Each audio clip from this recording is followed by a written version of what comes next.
నా ప్రియుడు నా కుక్కను రహస్యంగా చంపేయాలని చూశాడు. కాని అది నాకు తెలిసిపోతుందని అతను ఊహించలేదు. నా ప్రియుడు జే తన కుటుంబ సభ్యులకు సహాయం చేయడానికి ఊరికి వెళ్ళాడు. నేను ఆఫీసులో ఉన్నప్పుడు 12 కిలోమీటర్ల దూరంలో ఉన్న ఒక వెటర్నరీ క్లినిక్‌లో పనిచేసే నా పాత స్నేహితుడి నుండి నాకు ఫోన్ వచ్చింది. నా 12 ఏళ్ల కుక్క స్టిక్సీ అతని దగ్గర ఉంది. ఎవరో అతన్ని చంపేయమని అక్కడ వదిలి వెళ్లారు. నేను వెంటనే అక్కడికి వెళ్లి నా కుక్కను తిరిగి తీసుకువచ్చాను. నా స్నేహితుడు నాకు అక్కడి సెక్యూరిటీ ఫుటేజీ కూడా చూపించాడు.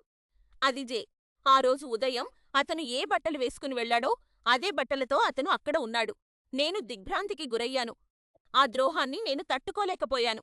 అతను ఇంటికి వచ్చే వరకు నేను ఏమీ తెలియనట్లుగా మెసేజ్లలో మాట్లాడాను. నాకు తోడుగా ఉండటానికి నా సహోద్యోగులను పిలిపించాను. చివరకు జే ఇంటికి రాగానే అసలు నాటకమే మొదలైంది. మొదట స్టిక్సీ కనిపించడం లేదని అతను షాక్ అయినట్లు నటించాడు. తర్వాత కుక్కకు కారు గుద్దిందని, అందుకే దాని బాధను అంతం చేయాలని చెప్పాడు. అప్పుడు నేను చాలా సంతోషంగా ప్రాణాలతో ఉన్న నా కుక్కతో బయటకు వచ్చాను. అతని అసలు రూపం బయటపడింది.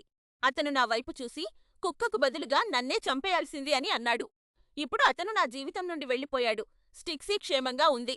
మూగజీవాలను కేవలం వస్తువులుగా చూసే మగవారిని ఎప్పుడూ నమ్మకండి.